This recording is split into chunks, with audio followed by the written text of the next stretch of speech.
अस्सलाम वालेकुम स्टूडेंट्स। ये हमारे पास बेसिक मैथमेटिक्स की ज़ूलॉजी के बेसिक मैथमेटिक्स के कोर्स के 16 लेक्चर की कंटिन्यूशन है। तो इस हम यहाँ पे एक्चुअली हमने इसका फर्स्ट लेक्चर डिलीवर किया था, लेकिन उसकी लेंथ लॉन्ग होने की वजह से वो अपलोड नहीं हुआ। तो इसलिए हमने इसके 16 के फर्स्ट पार्ट को दो हिस्सों में फिर डिवाइड कर दिया। तो इस फर्स्ट पार्ट में हमने ज्योमेट्रिक प्रोग्रेशन की जनरल टर्म और इस तरह एक एग्जांपल की थी। तो आज हम एग्जांपल 2 पे फोकस करते हैं, तो इसको समझने की कोशिश करते हैं। एग्जांपल 2 हमारे पास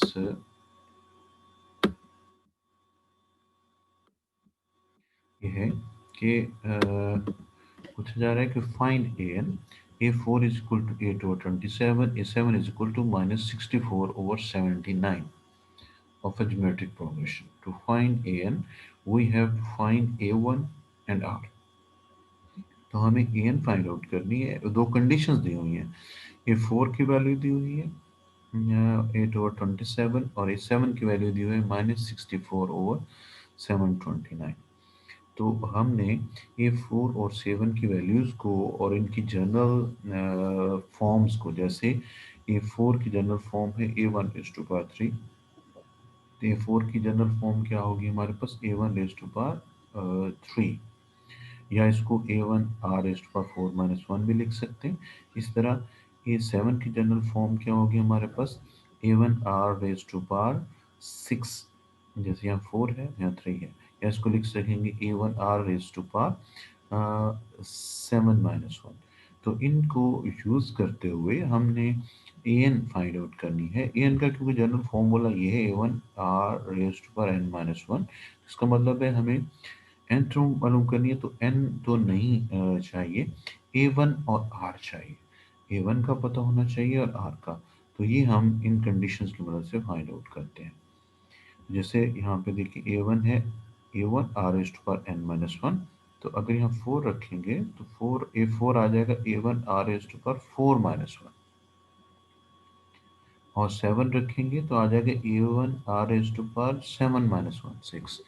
तो ये हमने जो वैल्यूज़ हैं, देखिए यहाँ पे हम पुट करते हैं।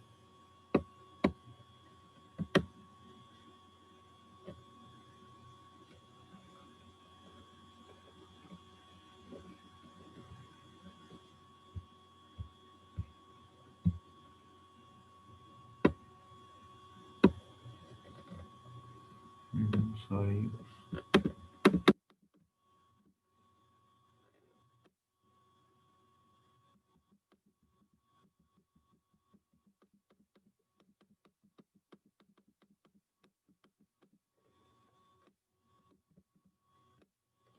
हाँ तो ये देखिए A4 की वैल्यू हमने A4 की जनरल फॉर्म लिखी A1 या AN = A1 R⁴n - 1 में हमने 4 पुट कर दिया n की जगह, तो ये बन गया A1 R⁴4 - 1 A1 R⁴3। इस तरह A7 AN A1 R⁴n - 1, यहाँ पे हमने n की जगह 7 पुट किया, तो यहाँ 7 आ जाएगा, यहाँ 7 - 1 6 आ जाएगा। तो A1 इक्वल आ गया A1 मल्टीप्लाइड बाई R⁴3 के, और A7 इक्वल आ गया A1 R⁴6 के। और क्योंकि वहाँ पे वैल्यू दी हुई है कि A1 हमारे पास जो है वो सेकंड एग्जांपल में A4 जो है वो इक्वल है A2/27 के, और यहाँ पे A4 इक्वल है A1 R⁴3 के। व्हाट दिस मीन्स, इसका मतलब है A1 R⁴3, यानी A4 की जगह पे हमने A4 की ये वाली वैल्यू पुट कर दी।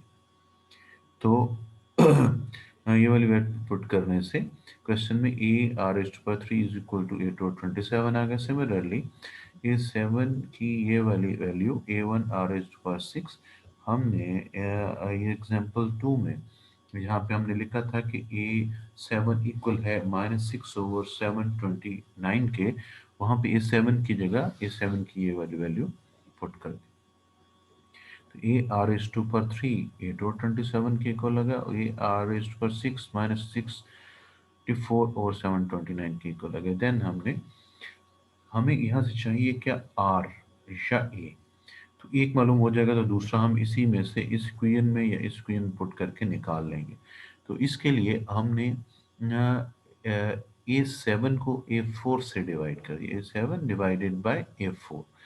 तो A7 की वैल्यू थी हमारे पास -64 और 729, और A4 की वैल्यू थी 8 और 27। तो अगर हमारे पास फ्रैक्शन के नीचे फ्रैक्शन आ जाए तो फ्रैक्शन उलट जाती है। यानी अगर इसको सॉल्व करेंगे तो ये होगा -64 और 729, और 8 और 27 यहाँ पे आके हो जाएगा 27 और 8। तो इसको हमने फाइंड आउट किया और इसकी कटिंग कर दी। तो इसको सॉल्व करने के बाद ये हमारे पास वैल्यू आती है 8/27, -8/27, -8/27। तो यहाँ अगर इसको इससे डिवाइड कर दें, तो ये हमारे पास A1 से कट जाएगा, यानी A7/A4 is equal to A r⁻6/A r⁻3, जैसे कि यहाँ पे किया गया है। तो A1 से कट जाएगा, यहाँ दरमियान में इक्वल है, ये इक्वल भी यहाँ पे नहीं है बल्कि यहाँ पे है। तो R3 को R6 से हम कट करेंगे तो R3 बच जाएगा। तो इसका मतलब A7/A4 की वैल्यू होगी r⁻3। यहाँ पे A7 और A4 की वैल्यू आ रही है -8/27। इसका मतलब है r⁻3 इक्वल हो गया हमारे पास r⁻3।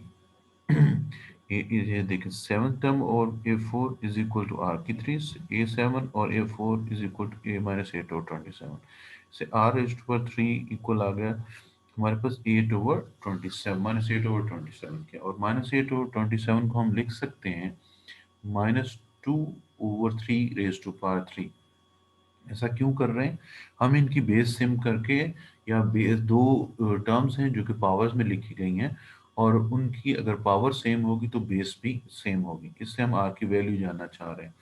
तो 8 को लिख सकते हैं 2/3, 3 और 27 को लिख सकते हैं 3/3, और मिला के 8 और 27 को लिख सकते हैं 2/3। क्योंकि साथ माइनस भी आ रहा है, इसलिए अगर माइनस की पावर ऑड लेंगे, 3 लेंगे, तो आंसर माइनस आ जाएगा। इसलिए ये है, यहाँ पे है minus, r⁻3 is equal to -2/3 total raise to power 3। तो अगर इनको कंपेयर करेंगे, तो हमारे पास r की वैल्यू आ जाएगी, यहाँ r की पावर 3 है इक्वल -2/3 की पावर 3 है, तो दो टर्म्स इक्वल हैं और उनमें पावर्स इक्वल हैं, तो बेस भी सेम होंगे। तो r यहाँ पे हमारे पास आ गया -2/3। याद रखना ये -2/3 है, taking only real value of r। put r⁻3 is equal to -2/7 in 2। तो इस 2 में अगर हम r की 3 की वैल्यू पुट कर देंगे, तो यहाँ से हमारे पास ये भी 8/27 है। तो यहाँ से ये देखिए, r की 3 की वैल्यू कहाँ से ली हमने, यहाँ से ली, जो कि थी 2/3 की पावर 3, मतलब 2 की पावर 3 -2/3 की पावर 3, मतलब -8/27। ये हमने वैल्यू यहाँ से लेके कहाँ पुट कर दी, यहाँ पे, यहाँ दरम्यान में इक्वल है। तो ये देखें, पुट कर दी। 27 इधर जाएगा तो 27 इसको कट जाएगा, 8 इसको काट देगा, तो -A1 इज इक्वल टू 1, यानी A1 की वैल्यू आ गई हमारे पास -1। A1 की वैल्यू आ गई -1। तो हम A1 की वैल्यू -1 को पुट करके R की वैल्यू फाइंड आउट कर लेंगे। Now putting A1 is equal to -1, ये हम अगर यहाँ पे पुट करेंगे तो यहाँ से हमारे पास R की वैल्यू आ जाएगी। तो R की वैल्यू हमारे पास आ रही है 2/3। आर की हमारे पास वैल्यू, सॉरी, आर की वैल्यू तो यहाँ से निकली हुई थी, तो A1 की वैल्यू हमने निकाली। आर की वैल्यू हमारे पास -2/3, और A1 की वैल्यू आ गई हमारे पास -1। तो इन दोनों वैल्यूज को, A1 और R की वैल्यूज को हमने जनरल फॉर्मूले में, हमें nth टर्म चाहिए, n is equal to A1 R raise to power N minus one, तो ए वन की जगह पे -1 और आर की जगह पे -2 और 3 पुट कर दिया, और ये थोड़ी सी कैलकुलेशन की, तो चाहे आप ये भी लिख दें तो ये भी आपका करेक्ट आंसर है और ये भी करेक्ट आंसर है। तो इस तरह से हमारे पास कंडीशंस गिवन थी। हमने general term of geometric progression निकालनी थी, जिस ज्योमेट्रिक प्रोग्रेशन की फोर्थ टर्म थी 2/27 और सेवन्थ टर्म थी -64/729। तो पहले हमने A4 को जनरल फॉर्म में लिखा, A1 आर रेज टू पर 3 लिख सकते हैं, और A7 को लिख सकते हैं A1 आर रेज टू पर 6।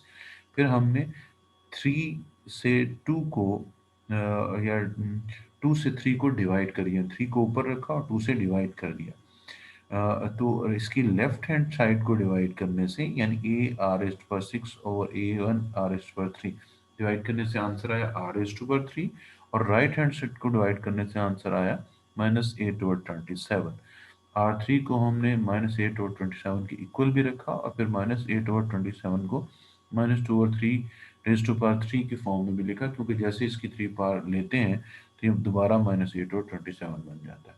यहाँ हम कंपैरिजन से हमने आर की वैल्यू -2/3 निकाली और उसको सेकंड इक्वेशन में पुट कर दिया। सेकंड इक्वेशन में पुट करने से A1 की वैल्यू आ गई -1, और A1 और R की वैल्यूज को हमने जनरल nth टर्म वाले फॉर्मूले में A1 is equal to AN is equal to A1 R raise to power n-1 में पुट कर दिया, और उसको थोड़ा सॉल्व किया, तो ये हमारे पास nth टर्म आ गई। तो ये था स्टूडेंट हमारे पास